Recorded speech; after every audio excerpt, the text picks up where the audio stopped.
the Center for Build. Okay. So I'll say that again. Hello, everyone, and welcome. Thank you for coming. My name is Luz Wire. I'm affiliated with the Center for Building a Culture of Empathy, which Edwin Rutch is the founder of, and he's present here today too. We're very grateful to be partnering with Police to Peace to do this empathy circle experience on how to improve the relationship between the community and police. And so I'm going to hand it now to Lisa. Lisa? Thank you, everyone, for being here. We are so happy to have this event. And there's good news that we're having this event, but there's also other news, and that is, I think we're here today because policing in America is really in a difficult place. Each year, there are millions of encounters between the police and community members, but trust and confidence in the police have been at an all-time low. And relationships are broken in many communities around the nation. But the reason we're having this today is there is a way that we can begin to repair these broken relationships. We can strengthen existing ones and build new ones. And the way to do this is procedural justice and talking. That's why we are holding Talk with the Cops. So as a bit of a background, as many of you know, procedural justice is the idea of fair processes. It speaks to how people's perceptions of fairness is so strongly impacted by the quality of their experiences, and not only the outcome of their experiences. And this is true in public safety and policing. So here's an example. A driver stopped by a cop. The driver will leave this encounter with certain perceptions of this experience, but what are they? What will they likely be? Research shows that the driver's perception of this encounter depends less on its outcome and more on whether they felt they were treated in a procedurally just way. So did the officer treat them with dignity and respect? Did the officer give them an opportunity to explain themselves? Did the officer listen to them in an active listening, non-judgmental way as the driver explained what they did and why they did it? Well, all of this goes to the driver's perception of the interaction, which will likely be based on whether they received a ticket, but also on how they felt they were treated and whether the encounter was rightful. That is the word we use at Police to Peace. So today we're going to take you through very specific empathy skills. Many of you are from the policing profession. We have community members, police leaders from all around the country, and professional facilitators. These empathic listening, empathy skills, make listening much more effective. That is how it connects with procedural justice. Listening to people and being empathetic is foundational to being peace officers, which is what we believe, and engaging in procedural justice. So we'll explain those very specific empathy skills, what they are. We'll provide practice on this session in these skills and give you the tools to bring these valuable listening skills back to your agency or your community. So with that, I will turn it back to Lou. Thanks, Lisa. That was a great intro.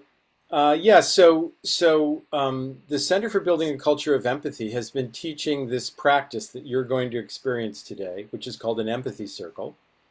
And an empathy circle is a small group practice where you're in a breakout. You will be in a breakout with 3 other people and a facilitator, so 4 people and a facilitator, and you'll be doing empathy circle practice. So what Lisa talked about, learning about empathy, we're really going to do this by doing, not by explaining a lot. I'm going to say a few more things, but then we're going to get into circles and we're going to do this together. But the mission of the Center for Building a Culture of Empathy is to bring empathy, mutual listening, dignity and respect, the things that Lisa was talking about, to bring that into our culture in a much larger way. And doing empathy circle practice really builds listening skills, and it builds speaking skills as well. But one of the main values, couple of the main values of the circle is dignity and respect. Treating people with dignity, listening to them actually, is treating them with dignity and respect. So there are many, many people in the room today that have the word ECF before their name. These are empathy circle facilitators. These are people that have a lot of experience with this empathy circle practice. And most of them have also actually been through a training. We've been probably for 2 years now, we've been doing cohorts of training of people to do this empathy circle practice internationally. So many of the people who The ECFs who are here are also from other places, not necessarily the United States. They're from all over the world. So let me explain the empathy circle. So you're going to be going into empathy circles and doing this listening. It's a mutual listening and speaking practice. And we're going to be doing it on the topic of how can we build better relationships between the community and police. That's going to be the topic of the circle. So this is the way an empathy circle works. Someone takes a speaking turn. So you have someone who's the speaker, and the speaking terms are timed. So today I think we're going to do 4-minute speaking turns, but your facilitator in your circle may adjust that. Before the speaker starts speaking, they select someone else in the circle who's going to reflect back what they are saying.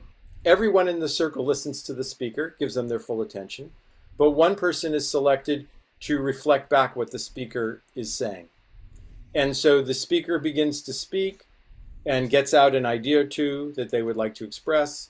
Then they pause, and the reflector, the person who's doing the reflection, just reflects back to you what you understand the person is trying to say, what they're trying to get across. And maybe how they're feeling about it too, that you might include that also. And then if the reflection is accurate, the person says yes and then goes on. If they're missing part of it, you could say, no, well, you got this part, but you missed this part. I wanted you to hear this. Or if they missed it completely, you can tell them that and try to say it in another way. And then, so this speaking and reflecting goes on until the speaker feels finished or until the time is up. And the facilitator will be keeping time and will give you a time signal. When your time is up and you get a final reflection and you feel heard, you could say, I feel heard, and then what happens is the listener becomes the speaker and they select someone else in the circle to reflect them back. And so in this way, the listening and the reflecting go around the circle. Everyone gets a chance to speak and be heard. And the goal is for you to be heard for what you are trying to say. A couple of important things. When it's your turn to speak, you can speak on the topic, but you could also speak about something else if that's important to you. To keep the conversation meaningful, it's really important that you talk about what's important to you in that moment when it's your speaking turn. So it doesn't have to be exactly on the topic. The second thing is, if you are the reflector, your job is to just reflect back what you understand the person is saying. And in normal conversation, someone would respond, someone who's listening might respond with a question, or they might respond with they agree or they disagree, or other information, or telling the person how terrific they are, something like that, evaluating them. In this practice, the listener doesn't do any of that. The listener just reflects back what they understand the person is trying to get across. Another thing that happens is sometimes the speaker will forget to pause after an idea or two, and you'll just kind of go on, and that's like too much for the reflector to remember or to hold on to. So one of the roles the facilitator has is to pause the speaker if they forget to pause, and it's easy to forget. Another thing the facilitator might do is to remind the reflector that they're just supposed to reflect back what the person is saying. If the reflector forgets and they start asking questions or they start making comments. I said the speaking turns would be probably 4 minutes. Most facilitators the facilitator will be keeping time, and most of them will have some kind of audio thing that will make time, or they'll hold up a sign. You can see Edwin is holding up a sign there that says time. So the facilitator will either have a sound, or they will hold up a thing, or both, if you're not responding. Let me see. Is there anything else that I think is important to tell you? There's a naming conventions, Lou, about not recording or recording. If people want to add that now. Yeah, so we are recording this session. When you came in here, it told you we're recording. And because there's great value in having some examples of people, police personnel, participating in circles on this topic, we would like to record as many of the breakouts as we can. So if for some reason you don't want to be recorded, you can let the facilitator know that, or you can put an NR, no record, after your name, and the person who is creating the breakouts for us will take that into account when she's figuring out where to put you. Sanita's doing that for us. And I if think you're a that's police it. officer, add police in front of your name, P. Okay, yeah, and I think It's also in the chat. The instructions are in the chat. yeah, also because we are trying to create at least some circles that have a mixture of police personnel and non-police personnel. If police personnel put a P before their names, then that will also assist the person who's constructing the breakouts in creating, a mixture of people. But there's nothing wrong with having, some breakouts that are just dialogues between police folks and some that are just among community. That doesn't matter, but it would be nice to have some that are a mixture.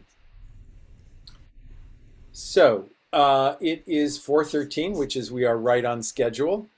And so it's time to send people into the breakouts. Take it away. I'm listening. I think that we can build better relationships between the communities and the police by encouraging two things. First, for police to desire to have the public accurately understand their jobs. And that means accurate information about police incidents. And that means patient explanation of the reasons for the things that they do and the reasons for some actions that they don't take. And I think from the public side, Oh, can I just reflect that back first? So what I'm hearing, there's two parts to this. And the first part is that the police are make it clear what it is they're doing and why what they're doing so that the public clearly understands what they're doing. Is that it? And then you're going to go to the second step. That's correct, but I would add one thing to that, that they would want the public to have accurate information about incidents that they are involved in, that they would encourage transparency. So that you would like them to have transparency about the incidents that they take part in, that there's clear transparency about those incidents. That's right. And to have those incidents be understood accurately through the purpose of their jobs. So for a sense that the community understands what the purpose is of all the steps that happened in that incident. That's correct. And understand the obligations that the police have. Yes. And also you like to have them understand the obligations, why the police are doing what they're doing and the obligations they have. That's right. And then the second part is that the public would want that they would build the desire to know and understand accurately what their police are doing so that they don't feel compelled to criticize and attack things from a place of a lack of information, but that they understand when things occur, whether there really is a basis to criticize what has taken place in any given incident, because they're working to understand everything that goes into the police job. So you'd like the public also to understand what the police are doing and really have an understanding of the different steps that they're taking. So it's not just the responsibility of the police to explain what they're doing, but it's the responsibility of the public to try to understand what's happening. That's right. There's an equal obligation for the police to seek out that understanding and for the public to want to understand the work of police.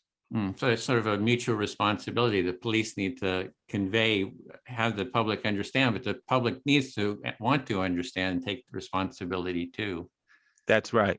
Because what's happening now in some ways is the opposite. You're getting a lack of transparency. You're getting police that don't want the public to know certain things about their jobs. And because of that, you're getting a reduction in real curiosity from the public.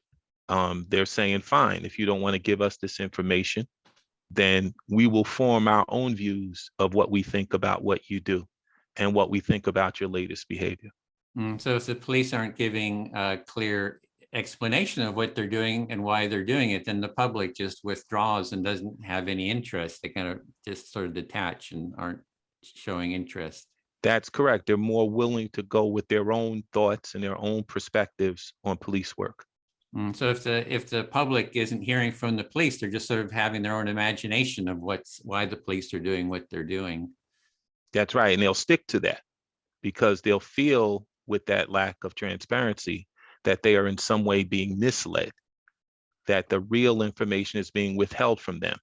So they will form their own views off in a corner, separate from the police. So if the police aren't clearly explaining what they're doing, why they're doing it, the public would just start projecting their own ideas, and they just will be firm and stick to those ideas and not even be able to change them then.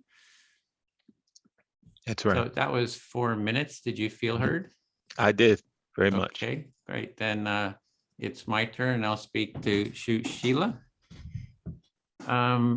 Yeah, I think that one thing to build better relationships with the community and the police is to do what we're doing right now, is to bring the community and the police together in dialogues like this, where each side can be heard and understood to their satisfaction.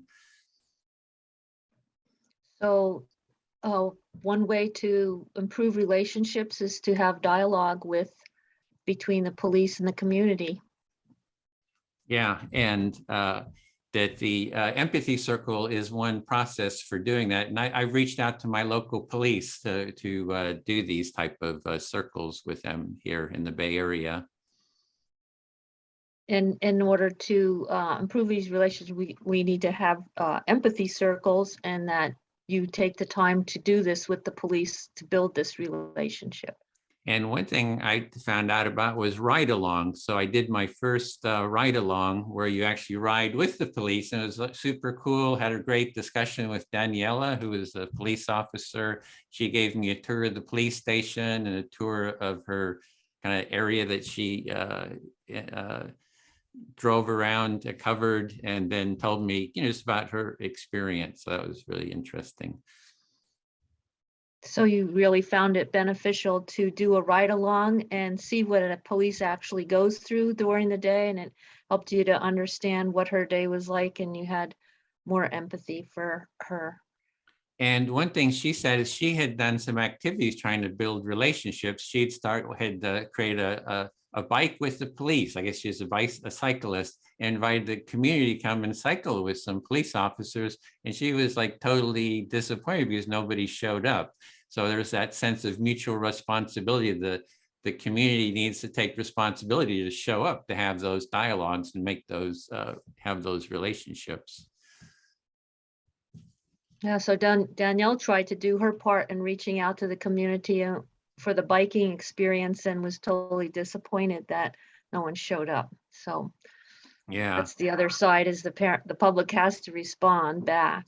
And the other is with the, defund the police approach. I think if you want to change an organization, you need to empathize with the police, for example. So I would say empathize with the police as a way forward, because the means are the end. So if we want an empathic police force and empathic society, we have to model the behavior that we want.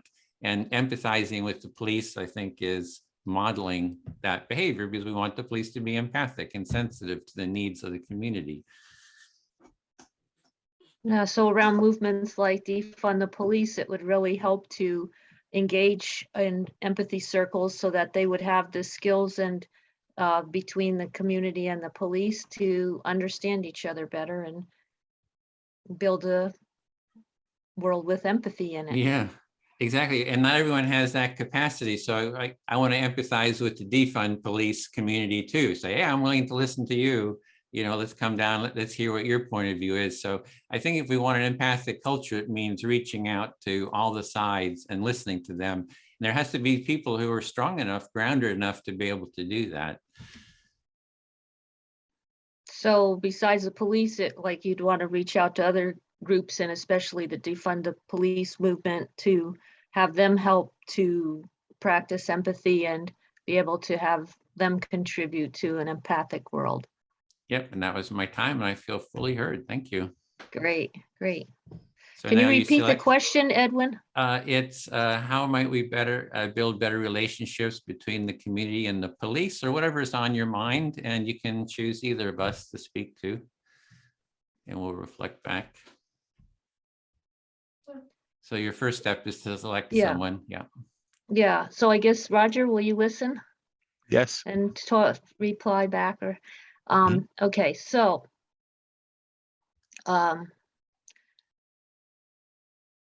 I have a pretty trusting of our local police, except that if I were to see them in riot gear or carrying batons and things like that, that would make me very uncomfortable and afraid of them. And I like our town, got one of those free tanks, and we talked to the police and the sheriff, mostly the sheriff. It's her tank, I think. Do we really need a tank in a small town? And what do we, so having conversations with the police to say, to question what their thinking is about, militarizing even in a small town is very important to me. So you generally have a trusting relationship with the police, but you recognize that how you see them, and specifically what you see them wearing or what you see them equipped with, can potentially change that relationship and change how you see what they're doing or even what they're thinking at any given time. Yeah. And I guess another part of that would be to have them hear that, question and hear those answers on why they think they need to militarize and get tanks and extra, combat equipment or whatever. And we did hear, for hostage situations, but we don't have many of those here. And also we had our local police, sit in a coffee shop and invite people in. And so a bunch of us went and actually talked to the police chief at a coffee shop, and it was kind of like humanizing, just talking to people. And they mostly get a lot of men that come and talk to the chief and the police. So to have a group of women come, it was like a whole different conversation, and he recognized that.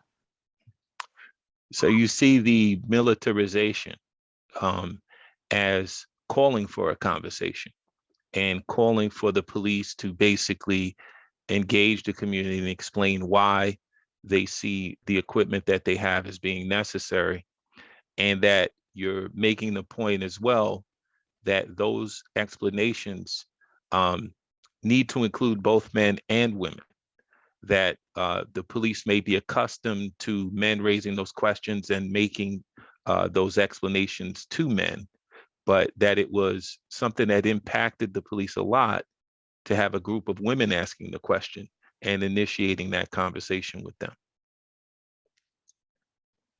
Not exactly, because like this thing about the coffee shop is just to get to know the police and them to get to know you and who you are in the community. So we didn't get into militarization in those conversations. It was just kind of like, I'm a person, let's talk, like over coffee, and kind of breaks down the idea of them being, super authority figures and unapproachable. So the coffee with the cop conversation was just really a way to humanize the cops and to have conversations with them as people, to have them get to know the community as people, and to break down any barriers in the communication that might exist. Yeah. Is that time? Mm-hmm. Thank you very much. I feel heard. So it's your turn again, Roger, and if you want to select Lisa, since she hasn't spoken yet. Okay, so Lisa, you can be my reflector. Yes. We've basically been saying the same thing in one form or another, that creating these better relationships is built around communication and understanding. You have to have communities that talk to the police about their concerns, that the police are receptive to having conversations about those community concerns, and that information is being shared. That will foster greater understanding between the community and the police. So do you want to reflect that, Lisa? So you basically said that we've all been saying the same things, and I may consider myself a P because we work so closely with the police, having put this on and knowing the need for the type of listening that we're doing today, the reflecting back. And so what you said, Roger, was that we've been saying the same things. The community needs to feel heard, but the police need to feel heard, right? And the police need to be reciprocal in their outstretched desire to connect with the community as the community wants to connect with them. Yes, and that they need to prioritize. That's right. And they need to prioritize. Sharing the information and being responsive to concerns that are raised by the community, and also just wanting to have their work and all of their duties accurately understood. Right. What did you hear Roger say? Can you reflect that? I heard Roger say that in addition, the police need to be responsive to what the community says and be accurate in relating what their duties are so that the community knows what their duties are, and the police can engage with them in a way that is based on understanding rather than not knowing what the police's duties are and their responsibilities are. Roger, would you say that that's a fair characterization? That is fair. You still have 2 minutes, Roger. Oh. One of the things that will facilitate this sharing of information is that certain basic information be made available.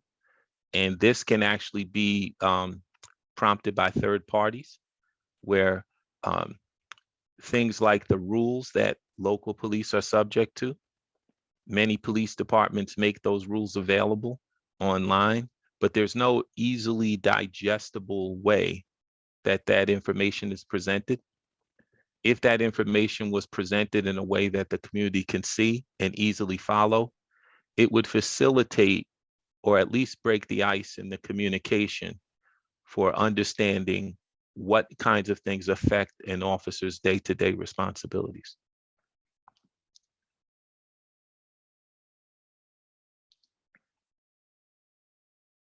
So Roger, what I heard you say, that what would facilitate the sharing is that certain basic information needs to be made available by the police departments.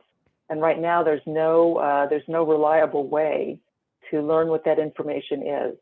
The PDs, sometimes they make the rules available online, or the policies and procedures as we call them in policing, and sometimes they don't, but the community isn't really aware of where they are or how to access them.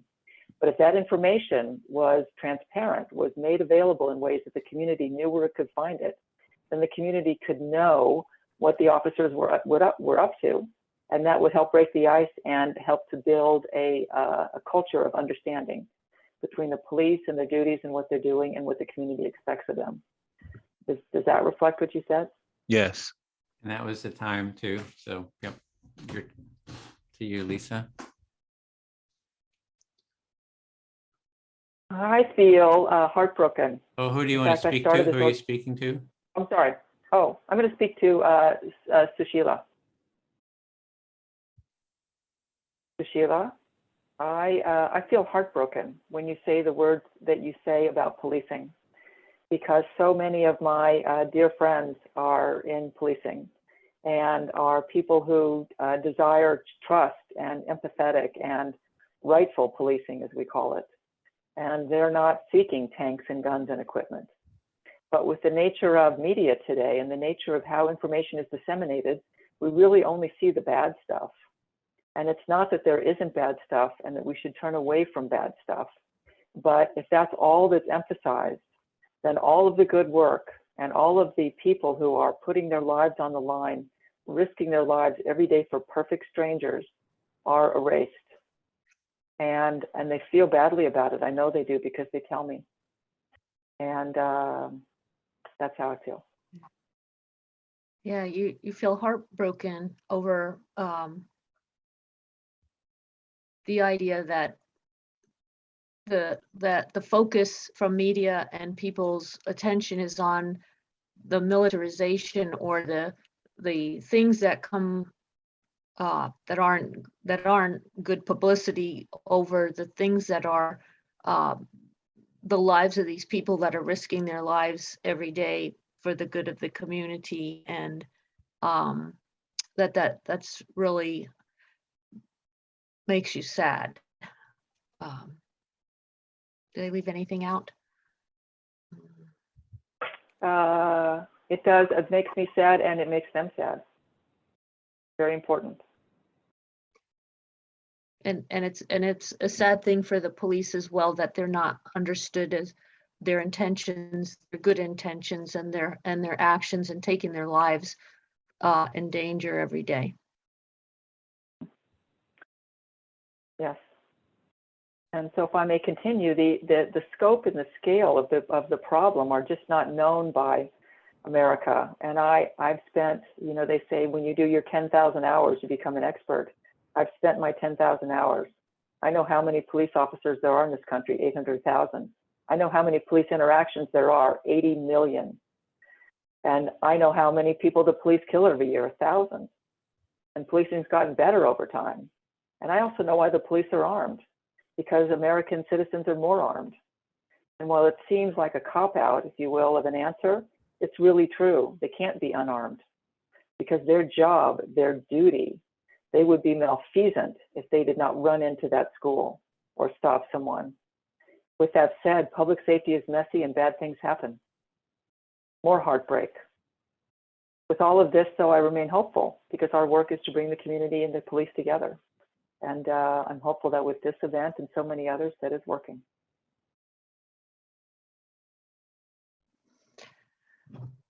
Yeah, you've really have come to a lot of understanding of how many, or knowledge of how many police there are, and how many hours that it takes to do good policing, and the people that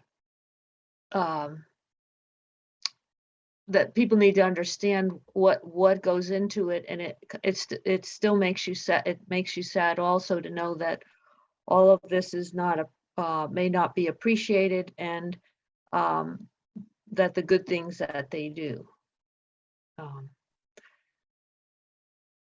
Well, I would add to that, and that is some the other parts. side. You are. You're missing the part that bad things happen, and there's bad policing, and there are people who shouldn't have badges and guns. I didn't say that, but it was implied in what I said, and that needs to be fixed as well. We can't just pretend all of that didn't happen, that the 1,000 people a year didn't die. With that said, the 80 million other encounters and 320 million people in the country are every day encountering the police and not having that happen. So it really is an issue, a process of communication. Yeah, should I just respond to that last part? So Yes. yeah, as along the fact that police do need guns, because it is a dangerous situation, it can be dangerous, and they do have to stop some people.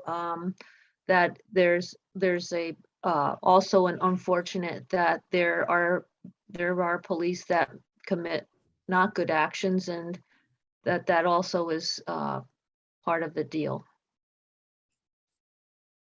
Thank you. So you're up again, Sushila. Select your listener. Oh, I go again? Yeah, anyone you want. We have almost 25 minutes left. Okay, what can I say? You didn't get a second turn. You want a second turn? Okay, I'm listening. Mm-hmm. Okay. I gotta think of something.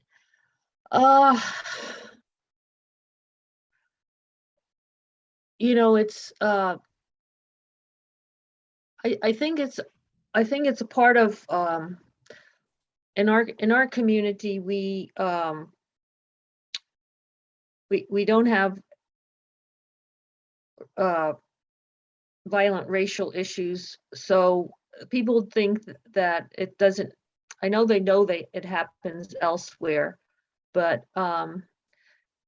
there needs also to be an understanding, I think, between communities, that my police experience isn't the same as somebody else's police experience, and that the amount of harm, emotional harm, or worrying whether they're going to be shot or walking down the street, I can't, just for being you know uh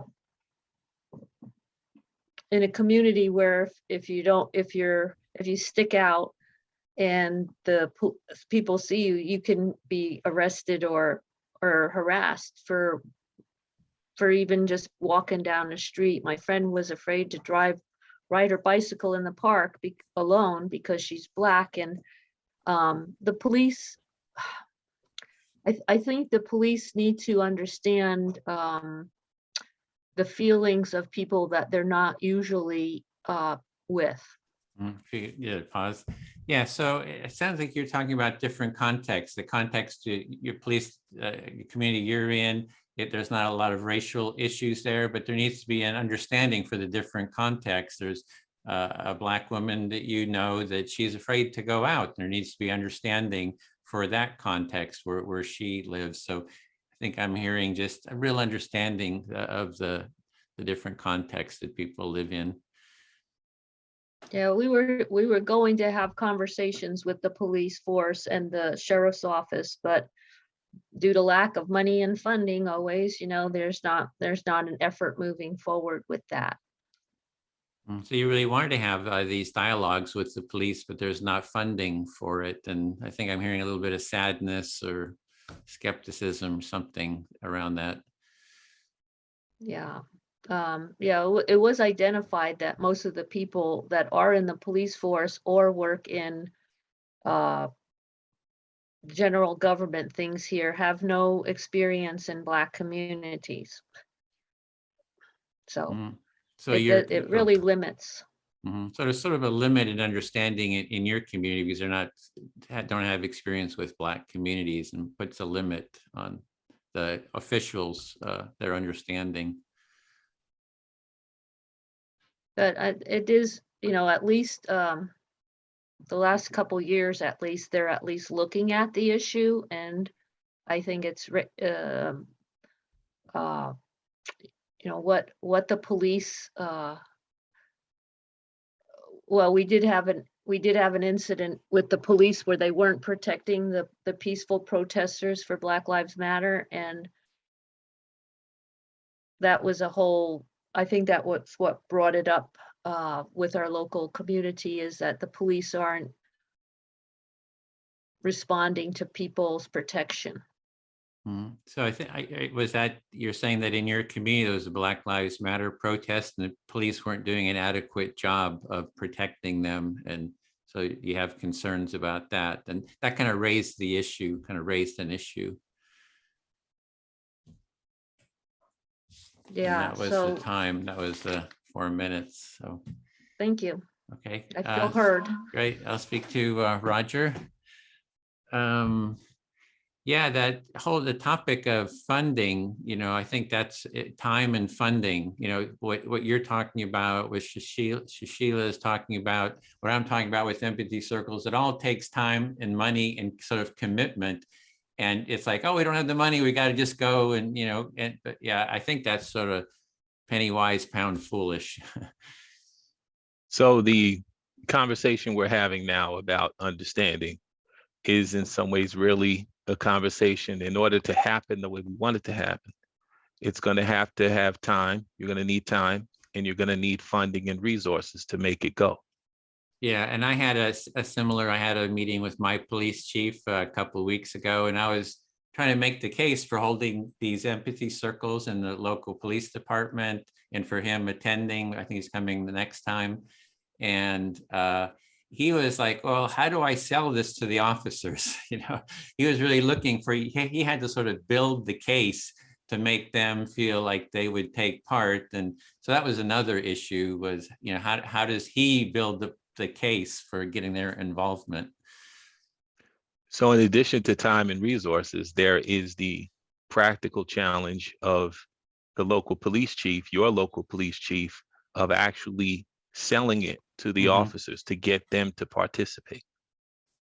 Yeah, and I think, I don't know, I don't know enough about the police department, to know what will really work for them. But part of it, I know a big issue for him was they were really down on officers. I mean, it's a small police department, but I think they were down more than 10 officers, and they just are really having trouble finding police officers because of all the Black Lives Matter issues, maybe city funding.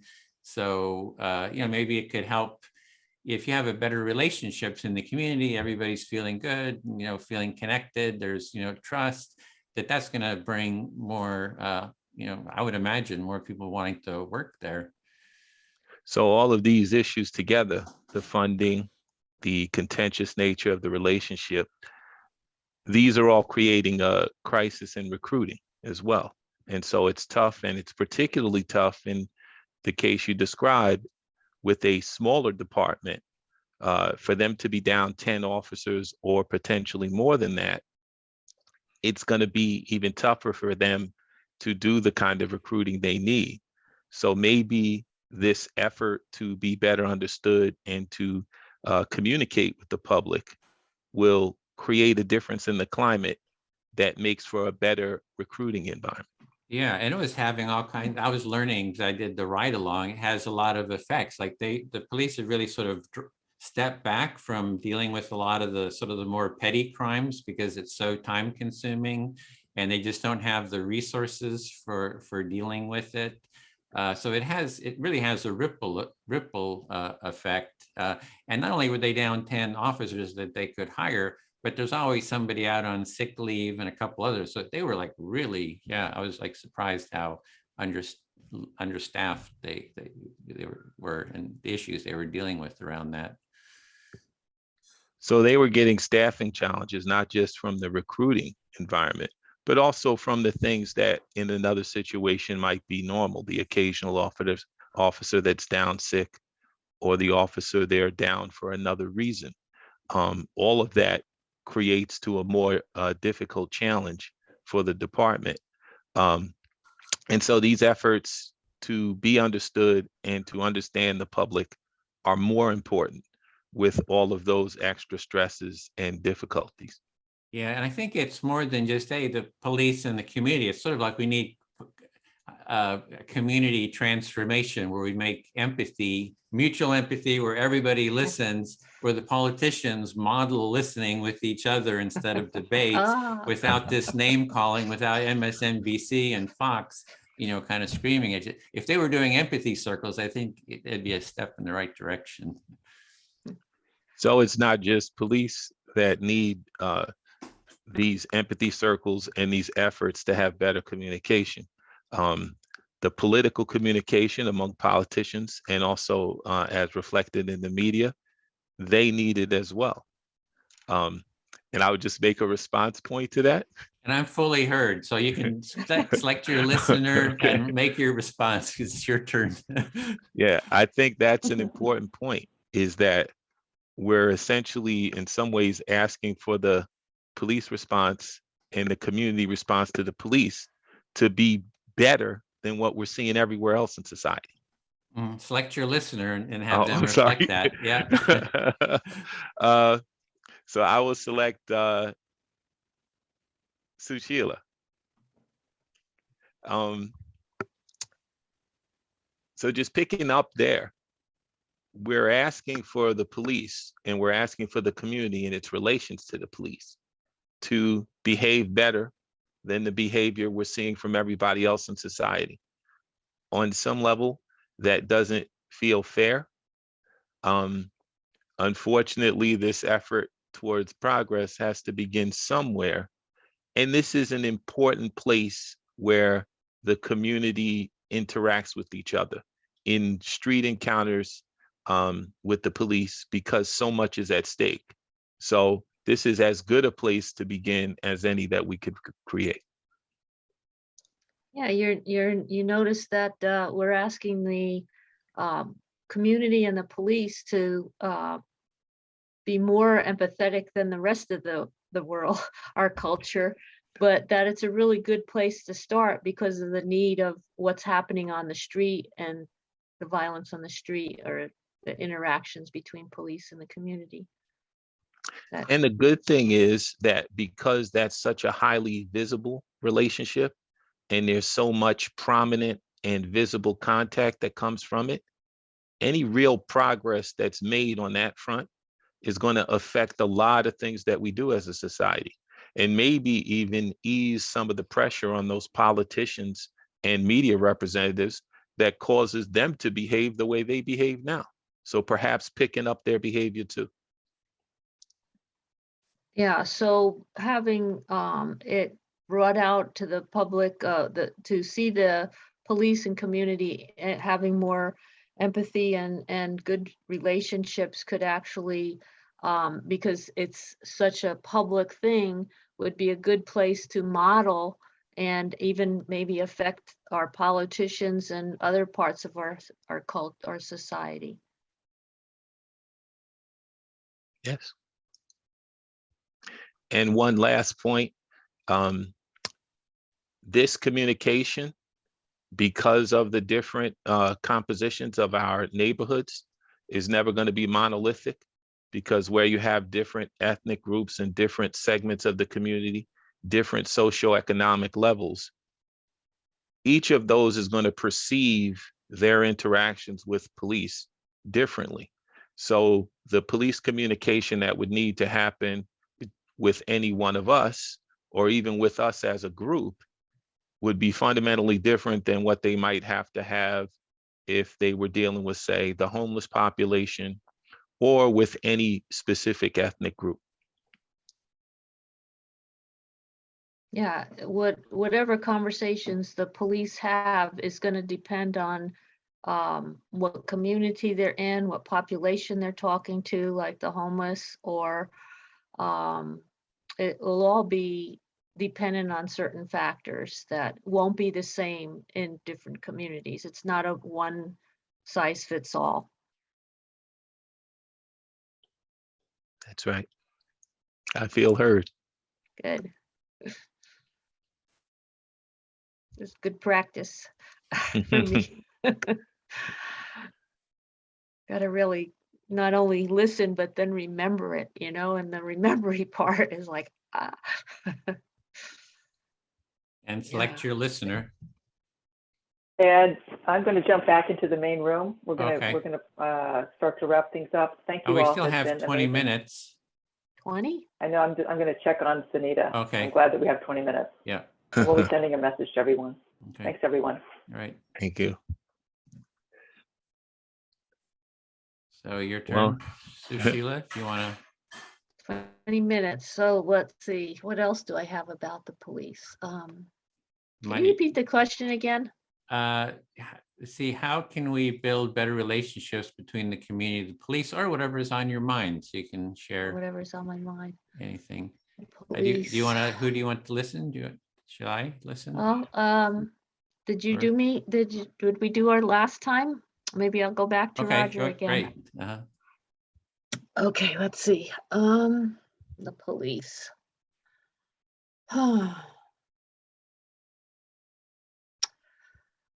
Well, one way that I've tried to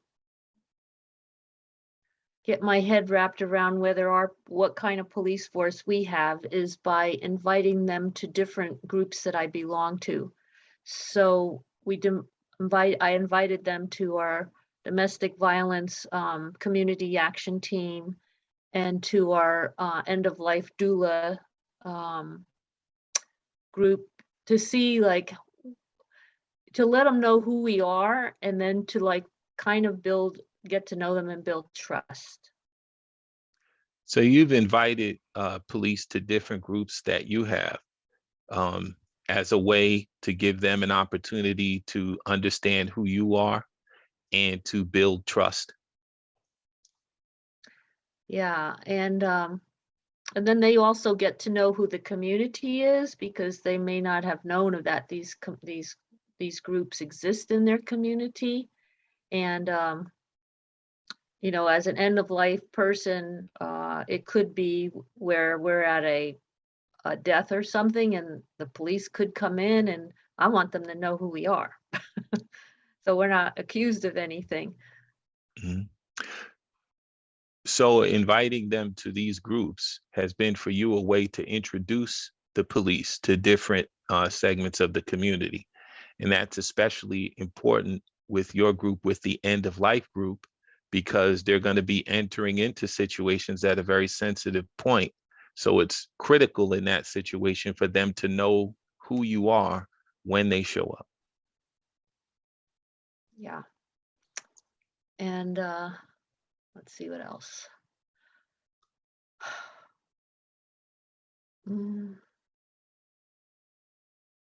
Well, I'll have to say that our sheriff, we have one of the 2 female sheriffs, I think, in the state of the country. I'm not sure what, but she's a female sheriff, and she just acted in a I hope this doesn't freak you out, but the vagina monologues, and she really was vulnerable up on the stage and sharing, reading the part, but the fact that a police authority could show vulnerability and be so real, even though she's acting, but it felt like it was a real part for her, sort of, and it really, I think she's doing a great public service. So you have either one of the 2 female sheriffs in the state or one of the 2 female sheriffs in the country, one or the other.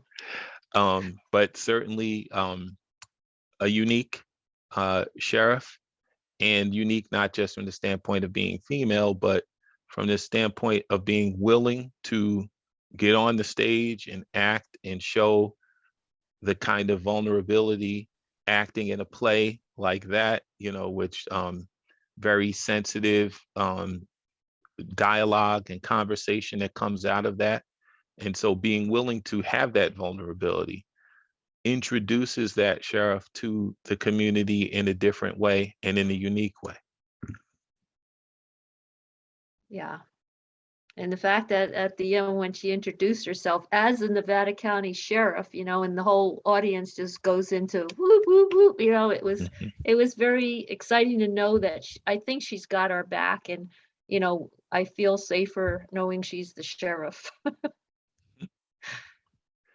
So her involvement in this play and introducing herself that way and hearing that community reaction to her actually has the effect of making you feel more safe, and by extension, making those who received her that way feel more safe as well. Yeah. How's the time, Edwin? Yeah, that just came up at the time. Mm-hmm. Okay, good. Okay, so I will thank you. I feel you. heard, Roger. Thank you. I will pick you, Ed. Okay, listening. And it's interesting how this conversation about policing, although we're making individual comments, it's one big conversation, right? And everybody's perspective, if you put them together, really moves you closer to a solution that's going to improve the overall relationship between the communities and the police. Because it really does, a common theme in our conversation has been real understanding between the officers and the community, being responsive to one another's concerns, and understanding that these relationships are going to have some bad moments, and they're not going to be perfect. They're not always going to produce results that we want or even like. So you're seeing that every voice matters, because you get the broader picture of what's happening, and you're seeing sort of commonalities emerging in this discussion. It's really, everyone's really seeing the importance of mutual understanding, the importance of understanding.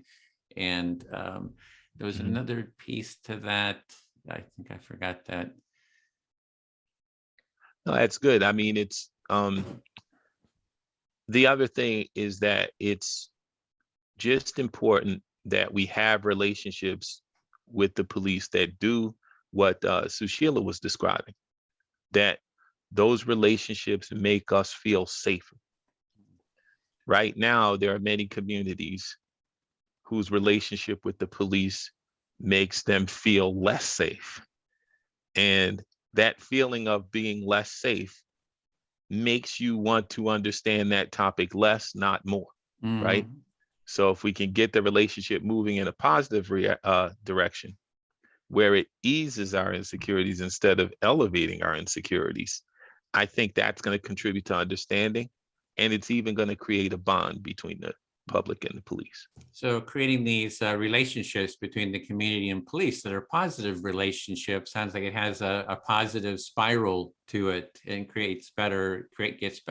But if you have a negative experience and understand, people withdraw, and it just creates more, maybe a downward spiral, or people more alienated, going in the opposite direction. So you see the importance of building these positive relationships.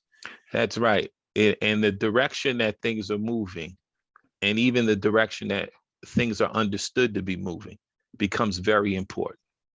If people feel like they're going further apart, then any time that passes creates more distance between you. But if you feel like you're coming together and you're getting closer, you're seeing that commonality of interest, and you're seeing a way for things to actually get better. So that if there's a sort of a feeling, there's a feeling we're improving, things are improving, and you have that, and then it creates a sort of a positive direction when you feel like there's hope, or you're moving forward, versus if you have a feeling, things aren't going to get better, it's kind of hopeless, it kind of accelerates and kind of builds on itself, kind of. Yeah. That's right, because we're psychological creatures at the end of the day, and we are responsive to whatever we perceive our environment to be. And if we feel like our environment is getting less dangerous, then we're more relaxed and we're more open to positive interactions. If we feel like the environment is getting more dangerous for us, then we're protecting ourselves more, we're shielding ourselves more, we're withdrawing more. So this is just kind of tapping into human biology, that when we see a sense of positive something happen, we're just biologically wired to kind of become more trusting and build in a positive direction. Whereas, if things that feel fearful, we're just biologically wired to start protecting ourselves and withdrawing. So this is not just theory, this is like biology, human biology. And psychology, that's right. Psychology, That's right. Feel heard? Is there more? I do feel heard. Okay. Then speak to Sushila. Yeah, I'm actually a candidate running for office. So I'm actually running for Congress in my local district here. And what I did is I reached out to the other candidates. I invited them to an empathy circle like this, because I think we need to have the politicians model this sort of listening to each other to understand, right? Not to win and dominate the other person or get the gotcha. It's to really show that you can understand the other person. Yeah, so you're running for Congress, hey, and you reached out to the other people that are running against you to actually help do an empathy circle and understand each other as candidates. I guess we're not supposed to say anything. yeah, you're reflecting. So we have 10 minutes left. Yeah. So yeah, and it really we did understand each other. I felt a lot of resonance with the other candidates. So I think I love what Roger is saying. I'm so I mean, this is such a wonderful group, just to talk to, just the insights of everyone. I really, was so well said about the building that positive momentum. Oh, I know what I was going to say. It's like priming the pump. Somebody somewhere has to prime the pump to start the listening process going, because the pump doesn't work unless somebody does it. And I think, some of us just have to take responsibility and start priming that dialogue, listening, empathy pump. Yeah, so you feel like what Roger said about building momentum towards communicating and listening, and that you just feel like it would be helpful if we just were able to invite others to do this together, and it could be helpful in many different, could help us all over.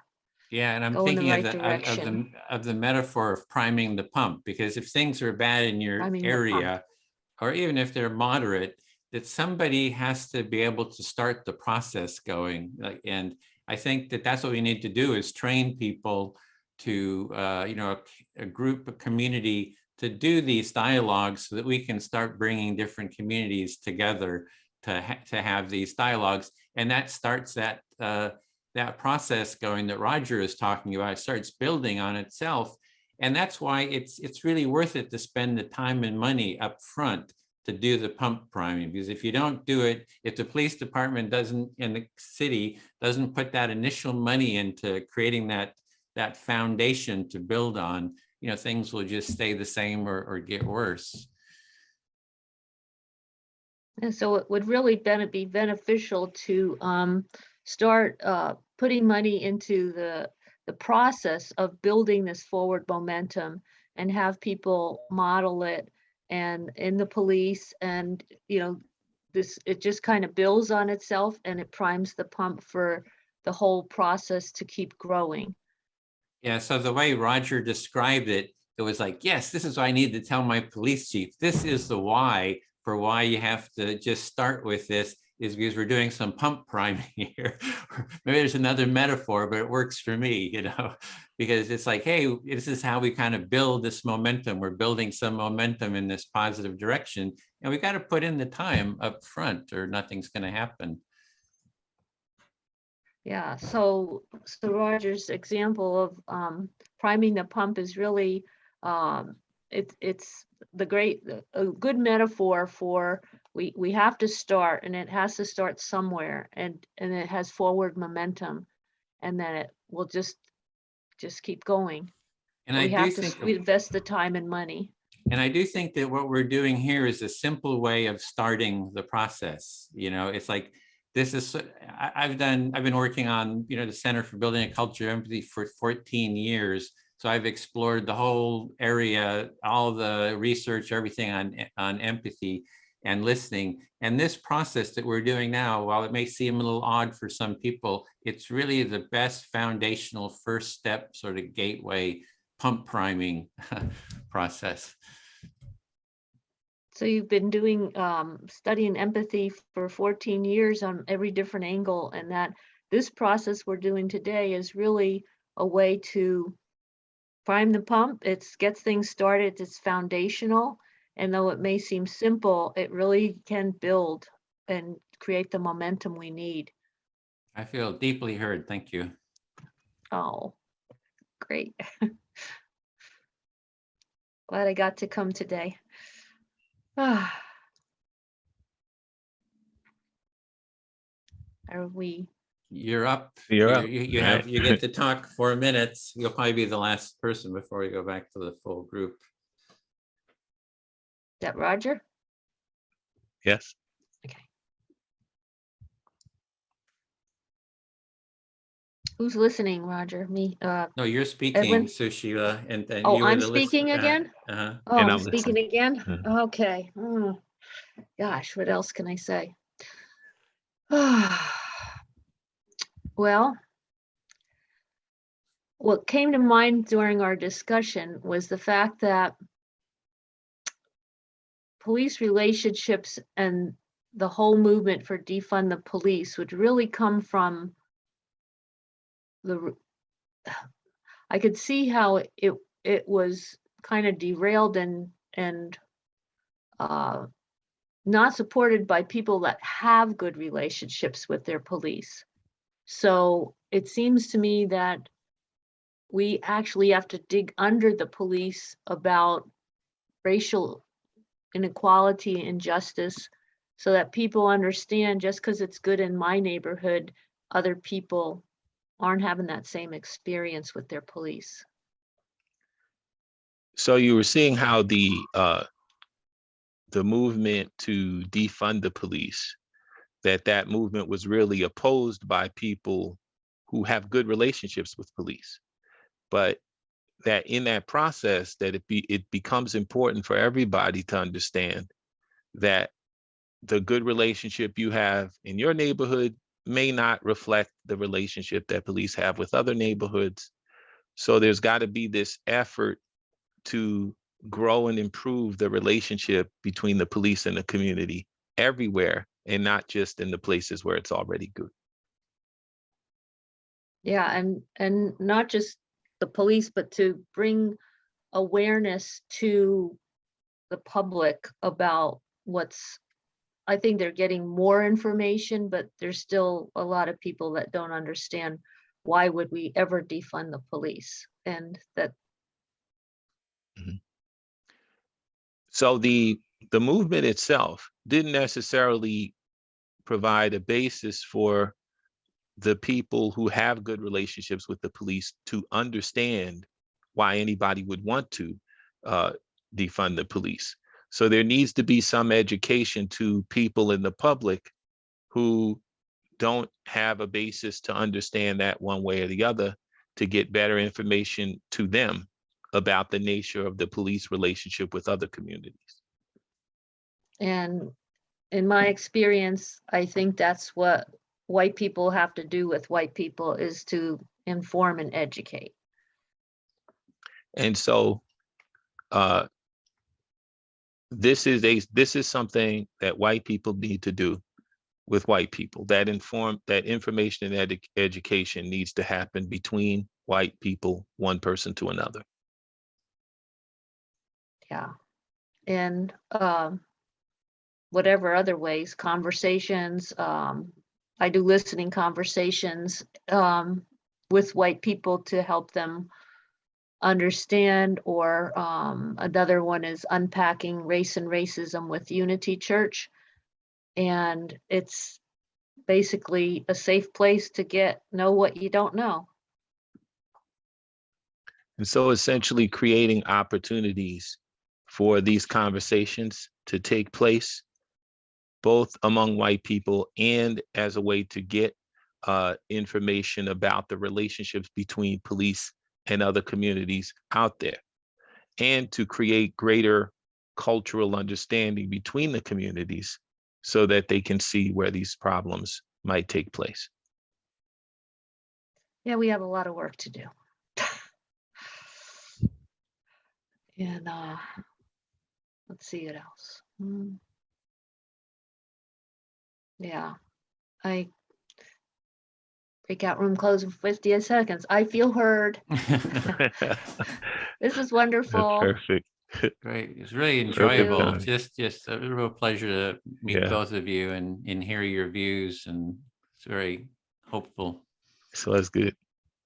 Yeah, and you can see that great benefit, right, that comes from having different communities come together and talk about these things, because there's an element of the problem that will exist in one community that doesn't exist in another, and everybody comes away with more information. Yeah, and keep mixing people up, I think, is we have these dialogues. You want to keep connecting and having different people come into your dialogue, because it's so informative. You learn so much. At least I do. I mean, I learn a lot. Yeah. Was the woman that was with us, was she a police officer? She's the founder of Police to Peace.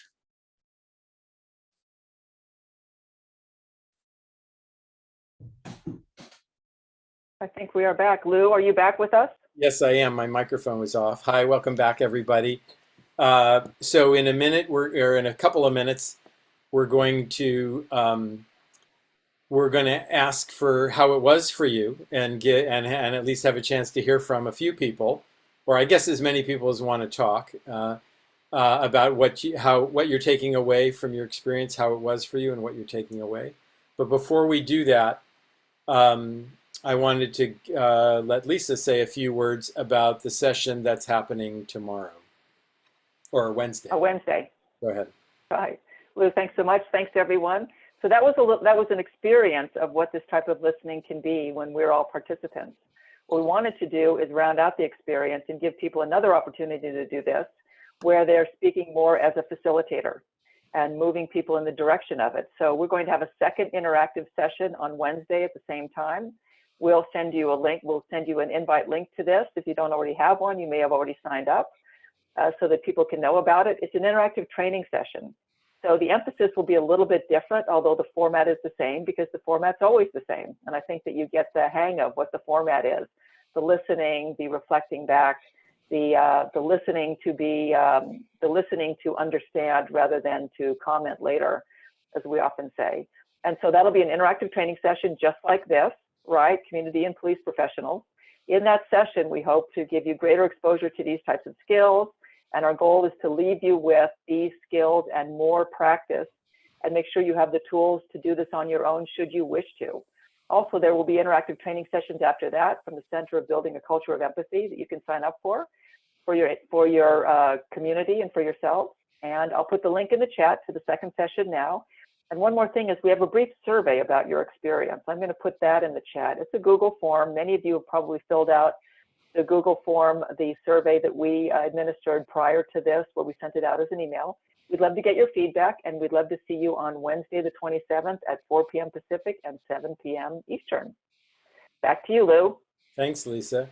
Yeah, that session on Wednesday, if you are interested in being able to use this practice to create dialogues or to just build your own skills or build skills within your department, that session, the Wednesday session, is an introduction to you getting a deeper understanding of of facilitating this process. So I hope, if you're interested in that, I hope you'll join us on Wednesday. So now I'd like to hear from anyone who would like to say something about how this was for them, this experience, and what are you taking away from today. And I see you can raise your hand. You can use the reactions button at the bottom of the screen, the bottom right. There's a button called reactions. You can use that to raise your hand, or you can raise your physical hand. I will try to see that. It's easier if you raise your reactions hand. It's easier for me to see that. So let's start with John. Go ahead, John. Maybe take about 30 seconds or no more than that. So go ahead. Hey, thank you so much. I appreciate it. I appreciate all the hard work that everybody's putting in tonight. That's super important. And the feedback that I have is I happen to be a retired police officer, founder of the Hey Blue Initiative. If you have a chance, look it up. But most importantly, that I was the only police officer in the room, in our room, and I'm retired. So my only feedback would be that I honestly feel like our room should have had about 60 police officers in it, right? And that there should have been a lot of police officers listening to the incredible stories that were shared in these rooms tonight. So thank you so much, and I look forward to the next one. Thank you. Pan, so how was this experience for you, and what are you taking away from today? Well, it was really very inspiring for me. I'm familiar with empathy from the NVC point of view. I enjoyed the empathy that was used here. And I'm really encouraged that there are people who are so dedicated to bring dialogue between the people that we pay to protect us and the communities that are being protected. So kudos to this movement. I'm very grateful to have been able to participate. Thank you, Pan. Julian, what are you taking away from today, or how was it for you? Thank you. First of all, I want to say thank you to all the facilitators. This was really eye-opening. I'm with the Police Advisory Commission in Philadelphia, and we work with the police department to better the relationship between the police and the community. But from today, I really took away I have a tendency to talk really fast a lot of the time. And this gave me an opportunity to slow down and to really understand what I was getting across to other people and how, and being deliberate about the information that I wanted them to take away from it and getting them to better understand what I was saying rather than just spewing a bunch of information. So I learned a lot and I look forward to future programs. Thank you, Julian. Dwayne. I was, excuse me, one of the group facilitators, and to begin with, I just wanted to say thank you to John, to Pan, to Sally, to Janet. I had a really incredible, enjoyable experience, and I'm involved with the empathy movement with Edwin's group, and it's interesting because being in this group, I was reminded about all the experience that I had being first an explorer as a child, and I actually gone through a police academy. I've been worked with community policing, worked closely with a police officer when I worked for the city of San Jose, and similar to Liam Neeson, I have a particular set of skills, and I'd like to take those skills and be more involved in the community policing, helping to bridge some of the help to bring the community and police departments together. So this was a really good experience for me. And I just wanted to say thank you for those who organized this event. Thank you, Dwayne. Betsy, how was this for you, or what are you taking away from today? Well, I have a particular issue in my little township. Actually, I was right outside Philadelphia, Julian, Springfield Township, and I was so looking to be able to talk with a police officer in my group. There was no police officer in my group, but I found that it was very rich in any event. I was glad to focus on listening, and I was really with a group of special people. Thank you, Betsy. John. Hi, thanks. We had a great group, but I really wanted to talk about how can we, and John Verdi and the other law enforcement folks, this could be so wonderful and helpful and powerful. We need to get more law enforcement officers to these events. And I think you have the credibility, you have the relationships.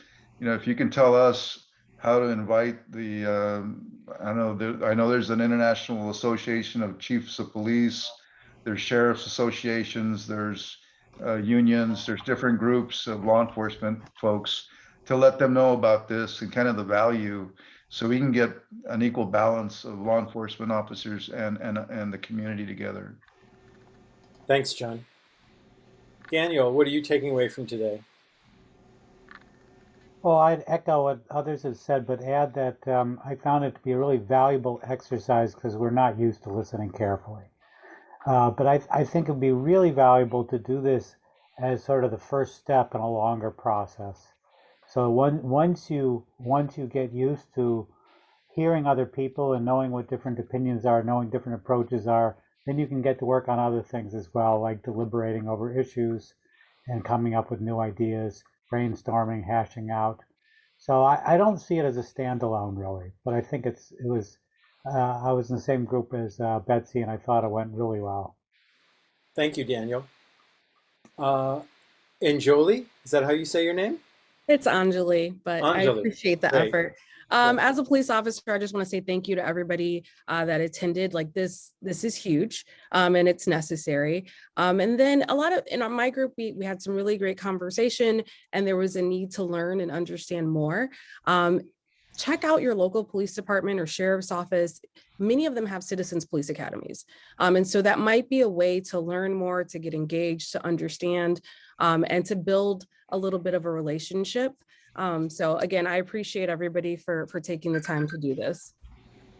Thanks, Anjali. Altonia. Yes, we did have a police officer in our group. We had a great conversation. We were able to listen to everyone's point of view and really get a greater understanding of both sides, actually. So I'm very happy to see that there are some people here from my city, Philadelphia. Thank you guys for showing up. I truly appreciate it. Please stay in touch and continue with the process. If you need any help in any way with it, just let me know, because I am a facilitator and be a trainer soon. So please, this is important to me, and I want to see this really implemented throughout our police departments. Thank you, Altonia. So I want to acknowledge that it's 5:30 and that we had the ending time for this event at 5:30. We're going to keep talking and getting feedback from people. We'll stay as long as people want to give feedback, but I just want to acknowledge that we are at the ending time, and if you need to leave, that's fine. Lisa, you wanted to say something? You're muted, Lisa. Thanks everyone for being here. I've heard comments that this should be more widely in police. We emailed thousands of police departments. We had over 600 signups on LinkedIn, all policing. And people are busy. With that said, we are doing our best to get this out there. So if you'd like to bring this to your community, reach out to me. I will put my email in the chat and our website. This is what we do. Our motto: we unite police departments and communities around programs that uplift and heal them. So Philadelphia, all of the other cities, we would love to be working in your city. We're a nonprofit, and there's really nothing in it besides our desire for rightful policing and healed communities. So thank you so much for being here. I just wanted to express my gratefulness. And also, this is being done, and we are going as broadly as we can into policing. So thank you. Thank you, Lisa. Yeah, I'd like to thank everyone for being here too, and also thank all of our facilitators. So all of the Empathy Circle facilitators are volunteers who came and participated in this. And so thank you for bringing your skills and your hearts to this experience for people today. And Lou, you want everyone, the facilitators included, to fill out the evaluation form that's in the chat? Sure. Yes. Yes. Yeah. Is there anyone else who would like to share what they're taking away from today, or how the Empathy Circle experience was for them? I would. I'm trying to find the button so I can raise my hand, so I'll just go ahead, Linda. But our group, it was very good. We all said that we got a lot out of the conversation, and you just get to hear different people's perspectives, and it's just good. Unfortunately, we did not have a police officer in the room, and I heard several of us say we wish there was one, if for no other purpose but to get their perspective on some of the suggestions we were making to, bridge the divide. I talked to a police officer one time about training, and a retired officer, and that officer said police officers respond when they are mandated to attend training. That's right. That's true. Okay.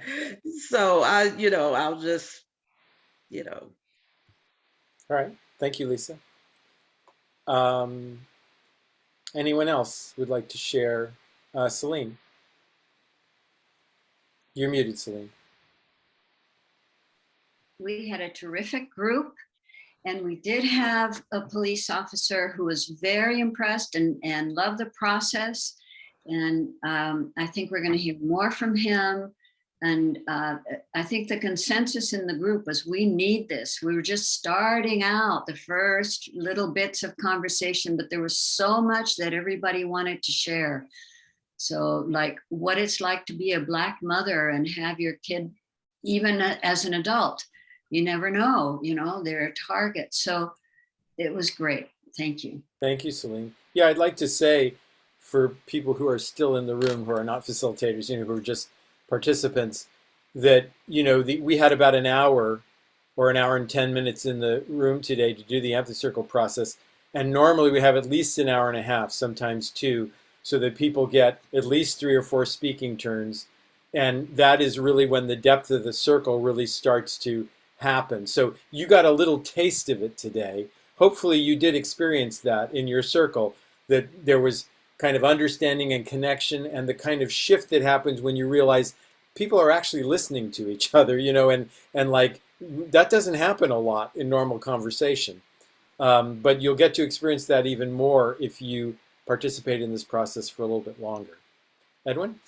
Yeah, we had a really wonderful group. It was just so many insights, and the feeling of connection and the warmth was quite amazing. Really, one of the takeaways for me is that, you know, building positive direction, you know, building trust, building connection, building community. It's a sort of a building spiral. One thing builds on the other, and you go in a positive direction, or you can go in a negative direction where people feel mistrusting. The more mistrusting they feel, the more they withdraw, the more the mistrust grows. So the importance of, to go in a positive direction, you have to prime the pump sometime. And I think the empathy circle primes the pump in terms of getting people just starting to talk to each other in a safe, constructive way. So that was a real insight that I took away. Yeah. Thanks, Edwin. Rosa? Yeah, I was just very deeply moved by what happened in our circle. Really grateful for the facilitation and leadership that Faith offered. And I guess my takeaway was that, you know, no matter how often we do this, or even if it's a topic that we've explored before, it's like every time is new, because the people, the human beings who are in the room have their own stories, and it is just, I'm deeply moved and deeply grateful. So thank you to all the organizers and all the participants. Thank you, Rosa. Cheryl? I want to make sure there's not another Cheryl.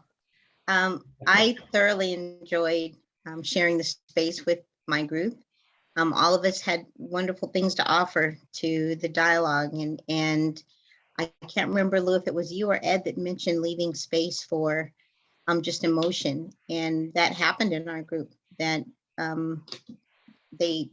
you could feel the emotion coming up, and then there was the question, okay, well, what do we do with that when we're listening? How do we keep space for getting emotional, not trying to hold back the tears? And we all talked about that, and how this is a safe enough container for us to allow for that to happen, and to leave space for the room to breathe in order for that to take place. So I thought it was wonderful. I also think that we could have used a little more time. But again, it was just great sharing the space with everyone, and I really, really appreciated. Selena also assisted, and that was awesome too. And yeah, that was it. It was a great experience. It was nice to be a part of that dialogue. Thank you, Cheryl. Dwayne? Or actually, I'm going to let Ramona go first, because Dwayne spoke once already. Ramona, go ahead.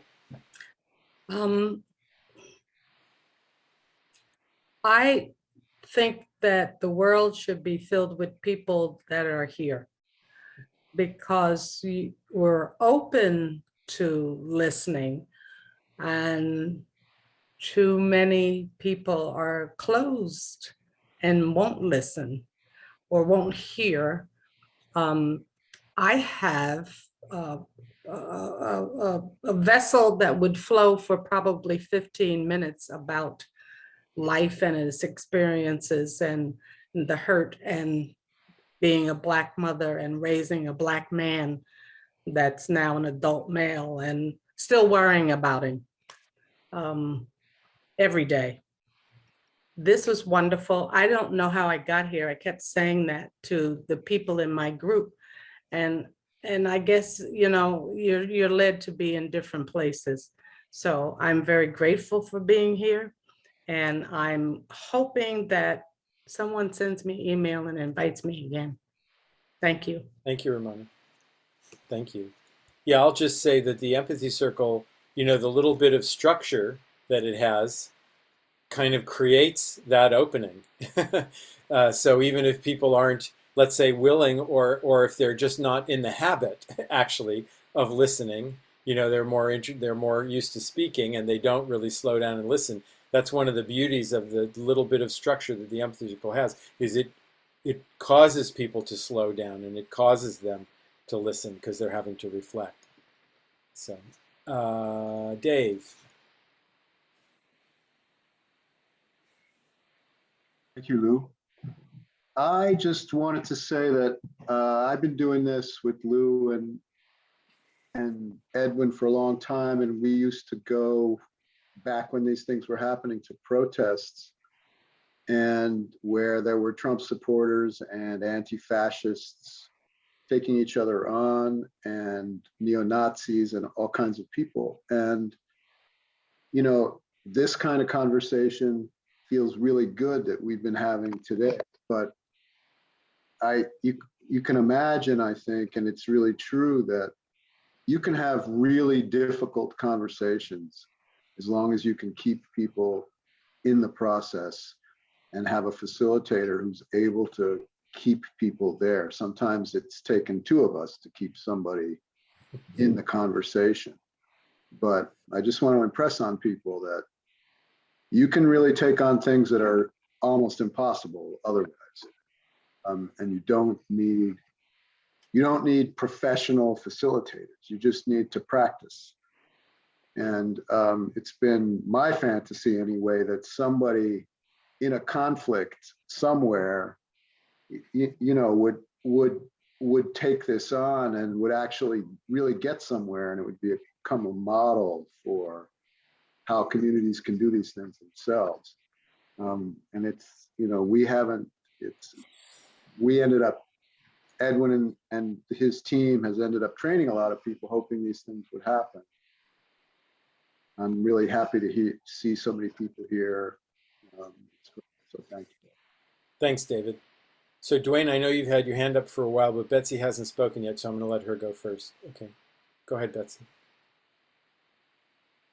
Actually, I have spoken. So why doesn't Dwayne go, and I'll go after him? Okay, so go ahead, Dwayne. Thanks, Betsy. Sure. There's two really important things that I think are essential for any conversation like this, and they really haven't been addressed. And one of them is how we use language, and the other is self-esteem. And, you know, I believe that I view the world, or I experience the world based on how I feel about myself.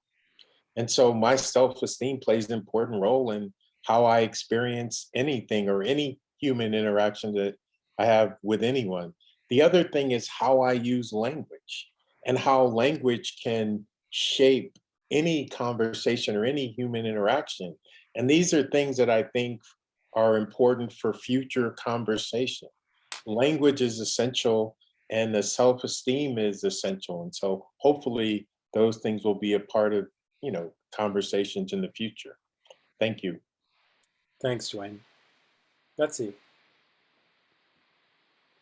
Yes, this is my first time coming to this, and I had just wondered, I think it's a really valuable way to start community talking with the police. I think it's a really great way to do it. And I had just wondered if you and Police to Peace have gotten together and actually done some crisis intervention with communities and police over, you know, certain issues that are going on in their communities. Yeah, we have not. You know, this event and this idea of introducing the empathy circles is, you know, maybe opens that possibility. Maybe people will do that. Thanks, Betsy. Lisa? Hey, Lou, I'll respond to that, Betsy. The answer is Police to Peace does do that work around the nation. We are called into police-involved shootings and cities with that have undergone violence with listening sessions. We haven't done this type of listening session. We typically do very much more structured listening sessions because of the nature of the situation and the tender hooks that people are on. But what we want to do, and when we do that, we send in a team, and it's very intensive, and they go around the nation. With that said, this is a way for more agencies to begin to use that, which is why we wanted to partner up with the Center for Building a Culture of Empathy to get it to everyone. And we hope to be doing these every couple of months and have more and more policing agencies and community members join and get the word out. And Betsy, I'd love to follow up with you for Philadelphia, because yes, we do that kind of work. Thanks, Lisa. All right. Anyone else want to say something? Okay. Then I'll just, I have not been following the chat. Has anyone that's been following the chat have anything that they think should be brought in from the chat? I cannot facilitate and follow the chat at the same time. I have been following the chat, Lou, and it's been personal messages and messages of gratefulness and gratitude and thanks and ideas and all kinds of other things. We do not allow people to save the chat for privacy reasons, but we will be sending out the non-private version of the chat as an email so that people can exchange information later. We just wanted to make sure that people had the privacy they needed during a session like this. Great. Rosa, you want to say something? You're muted. Yeah, there was one message in the chat that I did want to raise up a little bit because I thought it was a helpful comment that said that police officers might need lots of empathy before they feel emotionally safe to listen to community members. And I think likewise, some community members might need a lot of empathy before they feel safe to listen to a police officer. So I wanted to say that I think sometimes I think that empathy is great, and sometimes it might be helpful to have little, I forget what you call it, affinity groups or like that. And so people learn the process first in a situation where it's a little easier because they're learning the process with like groups. And then the next step is to be able to listen to each other across different experiences. So anyway, I'm a fan, and thank you all. This has been awesome. Thanks, Rosa. I think there's a lot of wisdom in that suggestion. I've observed that too, what you were saying. Thanks for facilitating, Lou. Okay. Hi, everyone. Come on Wednesday. Wednesday. Yeah, come Learn see more. us Wednesday. Yes. Do it some more. Bring your friends.